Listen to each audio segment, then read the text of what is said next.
তারপরে এই যে সকালবেলা ভোলাতে এসে আমরা নামলাম, লঞ্চ দিয়ে আসছি আর কি।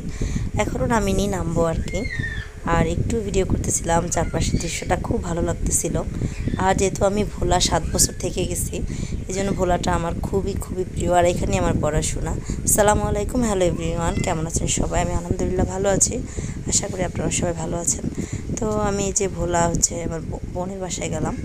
তো আমার আপার বাসায় এই যে নাস্তা করতেছি। আপা দুধ চা করছে আর বিস্কিট, তো সাথে নুডলসও ছিল, ওগুলো আর আসলে ভিডিও করা হয়নি। যাই হোক, খুবই মজা হয়েছে চাটা, গরুর দুধের চা। আর এই যে আমার মা আমাদের জন্য আপার কাছে করে রসবড়া পিঠা বানিয়ে আসছে। আপাকে দেখে এত ভালো লাগছে। তো এরপর কাঁঠাল ভাঙলো আপু, এত কিছু খাওয়াইলো। আসলে খুবই ভালো লাগছে আপুর কাছে গিয়ে। অনেকটা সময় ভালো কাটাইছি, অনেকটা বলতে সকাল থেকে সন্ধ্যা পর্যন্ত ছিলাম। এই যে আমার আব্বা, কারেন্ট চলে গেছে, এই জন্য পাখা দিয়ে বাতাস করছে। আর আমার ছেলে খেলাধুলা করতেছে। এই যে রসগোল্লাগুলোকে আরেকটু দেখালাম। আর এই যে আপু মাংস রান্না করছে। আর এখানে শুটকি রান্না হচ্ছে। তারপরে শাক ভাজি করছে, পাটের শাক। আর এখানে ইলিশ মাছ ভাজি করতেছিল। অনেক কিছু রান্না করছে আমার আব্বা। যারা এখন আমার ইউটিউব চ্যানেলটা সাবস্ক্রাইব করে না, অবশ্যই সাবস্ক্রাইব করে দিবেন আর ফেসবুক পেজটা ফলো করে দিবেন। আর এই যে এটা দধি ভোলা টক দই, অনেক মজা।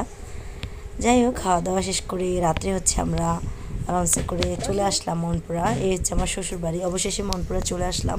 অনেক কষ্ট হয়েছে আমাদের, এবার জার্নিটা অনেক বেশি কষ্টের ছিল। তো এই যে এটা বাবুর চাচাতো বোন, ওর সাথে বাবু একটু খেলা করতেছিল আর আমি একটু ভিডিও করতেছিলাম।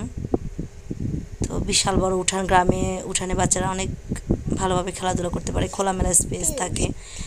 আর গ্রামের বাড়িগুলো আসলে এরকমই হয়ে থাকে, খুবই সুন্দর লাগে আমার কাছে গ্রামের বাড়িগুলো। আর বাইরে এরকম একটা বাথরুম থাকে প্রায় সব বাড়িতেই, আর সামনে একটু বৈঠকখানা থাকবে, এরকমই গ্রামের বাড়িগুলো ধরন। আর এই যে এখানে অনেকগুলো মালটা ধরেছে, আমি একটু ভিডিও করতেছিলাম, এত সুন্দর লাগতেছিল মালটাগুলো। তো মাশাআল্লাহ অনেকগুলোই মালটা ধরছে। আমি একটা হাত দিয়ে ধরে একটু দেখাচ্ছি। তারপর আমি নাস্তা খেতে চলে আসছি। এই যে হাতে তৈরি সেমাই, তারপরে ডিম বিস্কিট, পিঠা আর চা। তো সবাই ভালো থাকবেন, দেখা হবে নেক্সট কোনো ভিডিওতে। আল্লাহ হাফেজ। আর কেমন লাগলো ভিডিওটি অবশ্যই কিন্তু লাইক কমেন্টস করে জানাবেন।